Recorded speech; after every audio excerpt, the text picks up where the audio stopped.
Hey everybody, Rob from Premier Fitness Massage here. This is part 2 of our rotator cuff series. The first part was just the kinesiology, the overall anatomy. So we went through what the muscles are and then talked about some of the other muscles that may contribute to problems with the rotator cuff. So today we're going to talk about the assessment portion. So this is figuring out what the problem is or what muscles are involved. A lot of times we'll have people come in and say, I tore a rotator cuff, or I tore my rotator cuff. And so when you say, okay, which one? And they'll go, there's more than one? So we need to kind of figure that out. So this is some quick tests that you can do, some quick assessments that maybe you can go through and figure out what might be injured, but what also might have been the problem in the first place. So it's really easy to just go through and say, oh, they tore a rotator cuff, so let's work on the rotator cuff. But now, why did the rotator cuff tear in the first place? So we want to kind of look at some other things. First of all, a quick easy one to test is to test for impingement of your supraspinatus muscle. So that's the one that comes from the top, that comes underneath. So to do this, all you do is put the arm up, elbow up, push down on the wrist, and push them into internal rotation. If they feel pain, if they feel a sharp dull ache, if they feel anything like that, that might be a sign that they've got some impingement on their supraspinatus, which just means that maybe they're pinching through there. Okay. So as that muscle comes through, we're hitting it somehow. Okay, so that's a quick, easy one. So next, to kind of play off of that same position, we're going to do some muscle testing. So the key with muscle testing is to remember that this isn't an arm wrestle. Okay, it's not a strength test. It's not to see, am I stronger or is my client stronger? It's to see how well is that muscle working. Okay, so all you're going to do is you're going to put them into a position, you're going to apply some pressure that's makes sense for that particular muscle. Okay, so when we're talking about rotator cuff muscles, these aren't strong muscles, so it doesn't take a lot of effort. So you just apply some pressure, you have them match your pressure, and then once they match that pressure, you apply just a little bit more to see the reaction of the muscle to that new stimulus. So for some people, even just applying a little bit of pressure, that muscle just blows through, or blows out, we call it. So it can't handle anything at all. There's no strength there whatsoever. Okay, that's a different story. If you're really jamming down, then that might tell you, okay, back off and do just a light amount. But all we're testing for is how quickly, how crisp does that muscle fire, and then is there any pain that's accompanying that contraction. So first ones, let's test our internal rotators. Okay, so this is going to be things like your subscap, for example, mainly. But remember, your lats, your pec major, all play a role in internal rotation as well. So if we come up, we put that elbow up, maybe this will let us. Okay, if you put your hand on top of their elbow to help prevent them from trying to push up to get some movement that way. So sometimes they'll try and create internal rotation by lifting the elbow instead of dropping the hand, basically.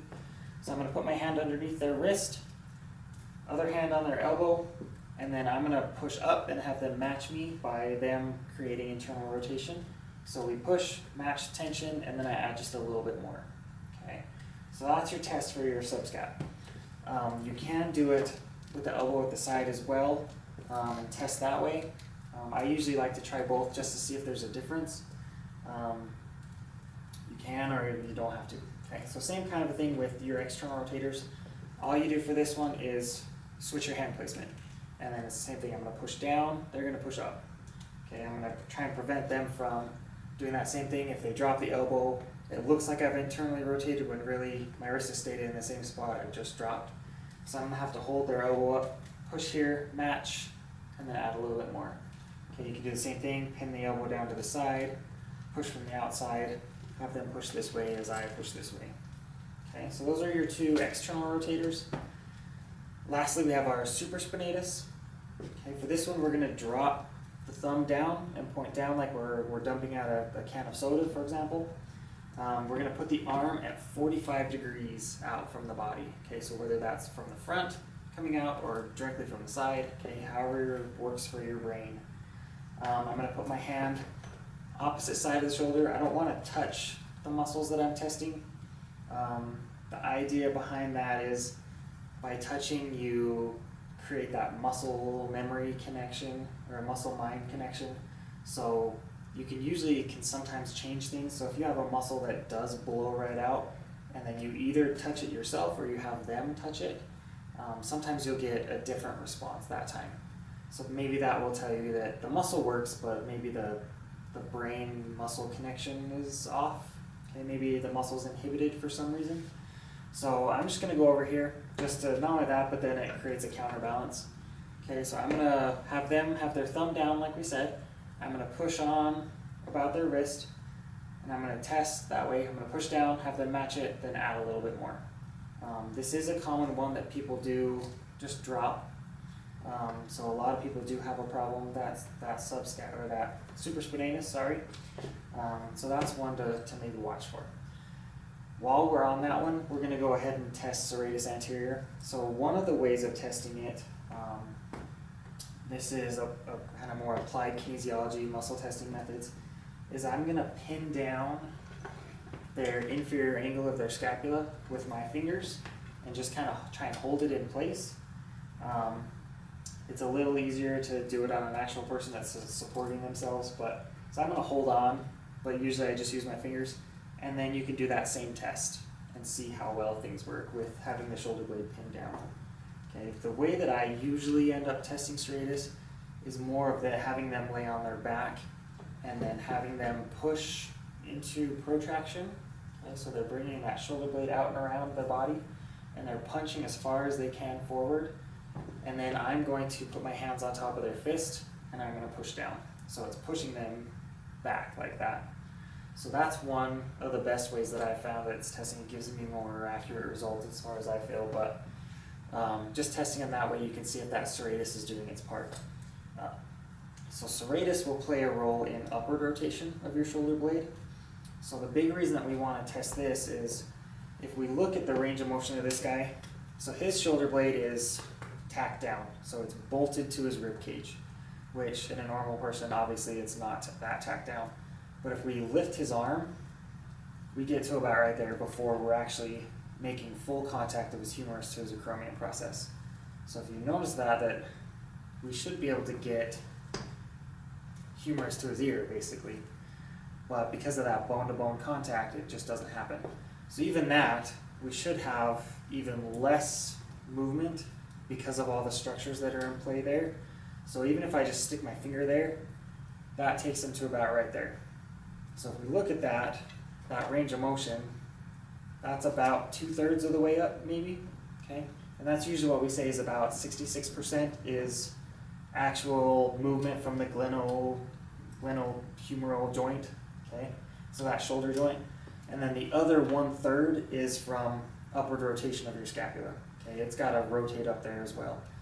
So the reason I mention that is you've got your downward rotators, so the opposite muscle groups of your serratus.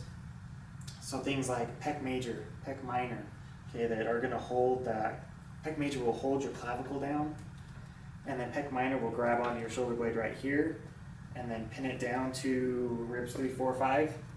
So they'll prevent that shoulder blade from rotating up. So if those guys are really pinning that down, and if they're tight, then it's going to restrict how much movement that shoulder blade can have in upward rotation. So if we look at the distance here, flip them around. So if we look at the distance, if we say some of your muscles are coming, rotator cuff muscles are coming from down here, for example, so teres minor's coming over like this, and then attaching on this big bump over here.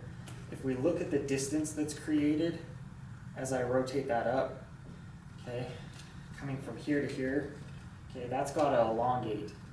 So if that's having to do more than what it's supposed to do, that's a remedy right there. I mean, there's our mechanism of injury right there. It's got to move more than it's meant to, because it's got to compensate for the lack of movement in that shoulder blade, okay? So if we don't have adequate upward rotation, the shoulder joint has to compensate for that.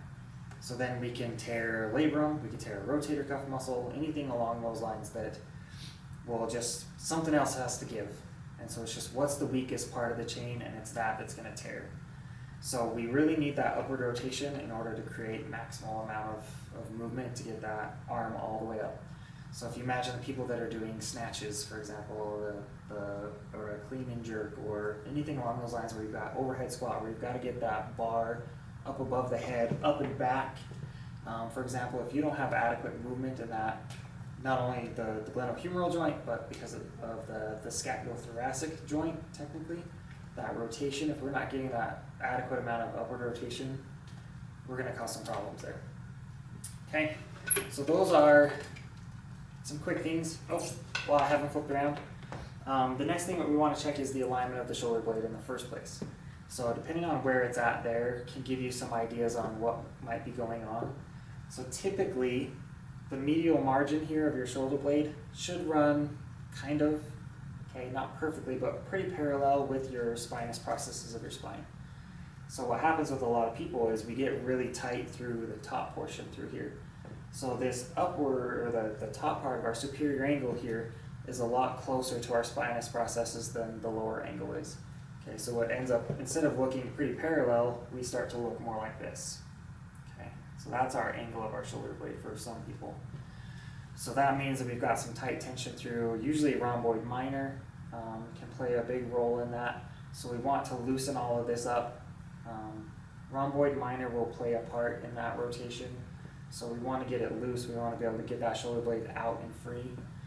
Because as we do that upward rotation, that shoulder blade does need to be able to flare out and come away and do a little bit of protraction and move out away from the spine. Whereas if we're tight and restricting that, we're not going to get the adequate movement that we need. Okay, so that can play a part. That also might mean that if rhomboid's that tight, it's not going to be able to contract very well either, because it's already in a contracted state. So it's not going to be able to do its job as well, so then other muscles will have to try and compensate for it not participating. So that's something else to check. So those are your main kind of simple, quick assessments. There's definitely a lot more to it. There's plenty of other muscles that we could talk about. Those are just some quick, easy ones that I've kind of found can play a role in rotator cuff problems. They seem to be some of the main problems that the average person will have. So do those quick checks. Check and see the movement. Sorry, one last one. Check and see the movement, the quality of movement of the upward rotation. So if you just have your clients just swing their arms like that, and then watch both shoulder blades move, are they moving equally, evenly, or is one kind of sticking while the other one flares out? So you might get some movement, but it's just not as much movement as the other side. And that can tell you that we're having some problems in there. Either an upward rotator is inhibited for some reason, or your downward rotators are restricting the movement through there.